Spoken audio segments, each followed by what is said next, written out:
Yeah, next is about memory allocation. How memory is allocated.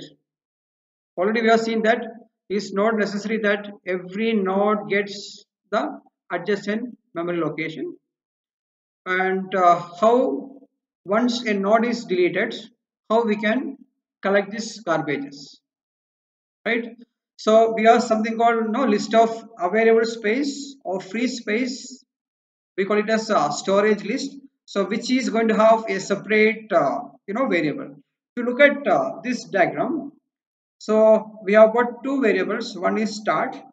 Start has got some address. Obviously it's a pointer to some node. So we have a node which is having address 5. So where in the BED part we stored it as Adam, and which has got a link called 3. From 3 it will go to the address 3 where we have got Dean, then 11, so which goes and goes. So this is a normal way of storing it. We have seen it. Now if you look at the avail is another pointer, and which gets the address of the free nodes. You will have a collection of free nodes, and avail is going to get the address of the starting node which is free. Let me repeat. We are going to take two pointers. The first pointer we call it as start. So start will have the address of the list. In the list, what is the starting node? That address will be stored in the variable called start. We have another variable called avail. Avail takes address of the node which is free. So which takes address of the first node which is free. If you look at this diagram, we have if you look at avail, we have a value, we have an address, and 10. So you have to search for the address 10 where it is. Yeah, you can find it there. There is an arrow mark from 10 to the address will 10.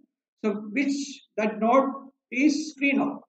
Now look at what is the link part for that, which is 2. So you have to search for the address 2.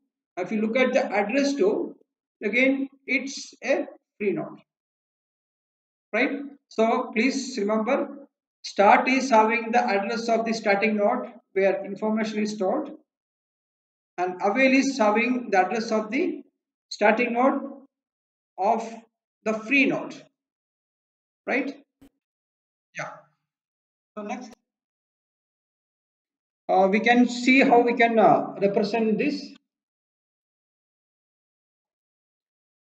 how we can collect these garbages. So normally what happens when you delete a node from memory, what we do is we have something called periodic collectors. Your system is going to take place. Your system is going to take care of this. So your periodic collector is going to take it and put it in the avail list. The avail list we call it as free space. So system is going to note the system. We have something called periodic collector, which is going to collect it, which is going to be collected very periodically. So the name says periodic collector. So which collect it and put it in the avail list, so that if any program, any process, any any thread needs your space, any thread, any program, any node needs space, they can take it from the avail list. So avail list we also call it as free space. So this is it's a cycle. So whenever your computer needs space memory, which is going to take space from the avail list, right?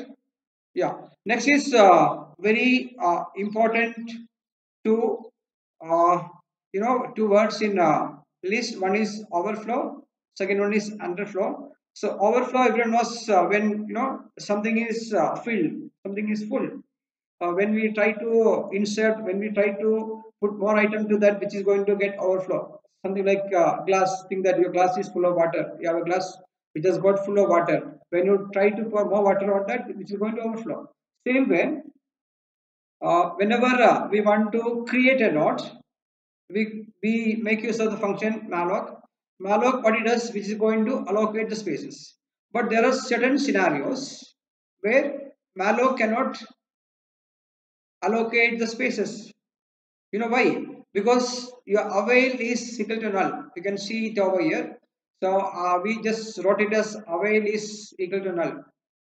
When this avail is going to be null, the avail, as I told before, avail is a variable which gets the address of the starting node, which is free. We'll have a collection of nodes, and avail is going to get the address of the starting node. So the moment your malloc finds that avail is equal to null, so which is going to print a message overflow. That means your malloc cannot allocate any space for the node. Second one is underflow. Underflow is again very interesting. So think that you have got a list which is empty. Empty means what? As I told you before, we should take care of two pointers. One is avail. Avail is going to give you the number of nodes which is available, which is a pointer to that. And we have another pointer called start. Look at this.